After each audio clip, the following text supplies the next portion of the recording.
El fantasma del Panteón de San Fernando. Hace muchos años, en la Ciudad de México, existía un lugar conocido por su paz y silencio, el Panteón de San Fernando.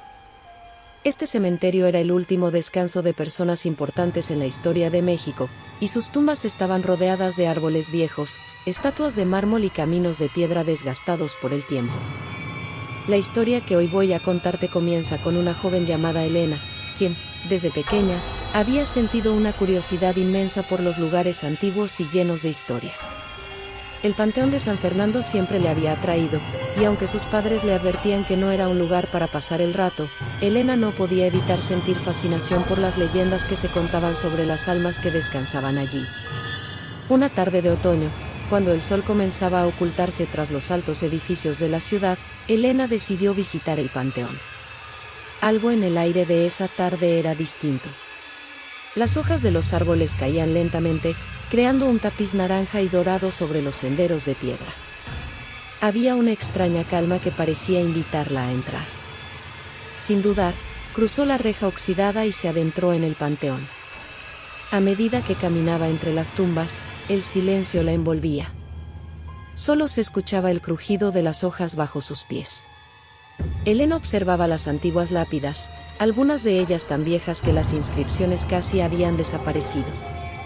En ese momento, recordó las historias que su abuela le contaba sobre el fantasma del Panteón de San Fernando, un alma en pena que deambulaba por el lugar buscando algo, o tal vez, a alguien. Dicen que ese fantasma pertenecía a un hombre llamado Joaquín, un soldado que luchó en la guerra hace muchos años. Joaquín había sido enterrado en el panteón, pero su espíritu nunca había encontrado descanso. La leyenda decía que todas las noches, cuando el reloj marcaba la medianoche, el fantasma de Joaquín se aparecía junto a su tumba, con una mirada triste, como si estuviera esperando el regreso de alguien que jamás volvió. Elena no creía mucho en fantasmas, pero mientras caminaba más y más dentro del panteón, una extraña sensación de ser observada comenzó a inquietarla.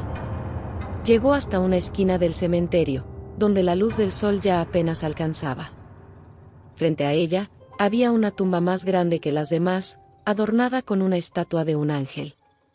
Al leer el nombre en la lápida, un escalofrío recorrió su espalda: Joaquín Alvarado. Era el nombre del soldado del que hablaba la leyenda. Por un momento, Elena pensó en regresar, pero algo la empujaba a quedarse. Se acercó lentamente a la tumba y, de repente, sintió que el aire se enfriaba. Un viento suave comenzó a soplar, moviendo las hojas a su alrededor. En ese instante, una figura apareció a lo lejos. Parecía ser un hombre, vestido con ropas antiguas, tal vez de soldado, y su rostro estaba cubierto de sombras. Elena intentó moverse, pero sus pies parecían pegados al suelo. La figura avanzaba lentamente hacia ella, y a medida que se acercaba, los detalles se hacían más claros. Era un hombre alto, con un semblante serio y ojos que reflejaban una tristeza profunda. Llevaba un uniforme militar desgastado, y en su pecho, se veía una medalla oxidada por el tiempo. Elena, sin poder evitarlo, preguntó en voz baja: ¿Eres tú, Joaquín? El fantasma no respondió, pero levantó la mirada y señaló hacia el cielo, como si quisiera mostrarle algo. Entonces, Elena notó una estrella brillante que aparecía en el cielo justo sobre ellos. Era una estrella solitaria, la primera en asomarse esa noche. El fantasma de Joaquín la observó con una expresión de anhelo, como si esperara que esa estrella le trajera una respuesta. Elena sintió que debía decir algo. ¿Qué es lo que buscas?, le preguntó con un hilo de voz. El fantasma, en silencio, extendió la mano hacia ella. No parecía querer hacerle daño, sino que, por alguna razón, buscaba su ayuda. Sin pensarlo, Elena dio un paso hacia adelante y tocó la mano espectral. Al hacerlo, una ola de emociones la invadió: tristeza, amor perdido, y una gran soledad. De pronto, una imagen apareció en su mente. Era Joaquín, mucho más joven, de pie en un campo de batalla, con una carta en la mano. La carta estaba dirigida a una mujer llamada Isabel, su gran amor. Pero él nunca había podido entregársela, ya que cayó en combate antes de poder regresar a casa.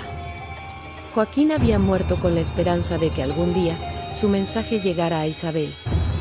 Su espíritu no encontraba descanso porque jamás pudo despedirse de ella. Elena entendió entonces lo que debía hacer. Sin saber cómo, ni por qué, sintió que era su responsabilidad ayudar a Joaquín. «Te prometo que encontraré la forma de que Isabel sepa de ti», le dijo con decisión. El fantasma la miró una última vez, y con una leve sonrisa en su rostro, comenzó a desvanecerse en el aire, como si el simple hecho de haber compartido su dolor lo hubiera aliviado. La noche cayó sobre el panteón, y la figura de Joaquín desapareció por completo, dejando solo el susurro del viento entre las tumbas. Elena, aún con el corazón latiendo con fuerza, salió del panteón sintiendo que había sido testigo de algo extraordinario. A partir de ese día, dedicó su tiempo a investigar sobre la historia de Joaquín y su amada Isabel, buscando alguna forma de hacer llegar el mensaje perdido. Aunque nunca encontró a la verdadera Isabel, cada vez que miraba al cielo y veía aquella estrella solitaria, sabía que Joaquín, de alguna manera, había encontrado la paz que tanto buscaba. Y así, el Panteón de San Fernando continuó siendo un lugar lleno de misterio, donde las almas que descansaban allí seguían compartiendo sus historias con aquellos lo suficientemente valientes como para escuchar. Fin. Si te gustó, no olvides suscribirte y dejar tu like. Hasta pronto.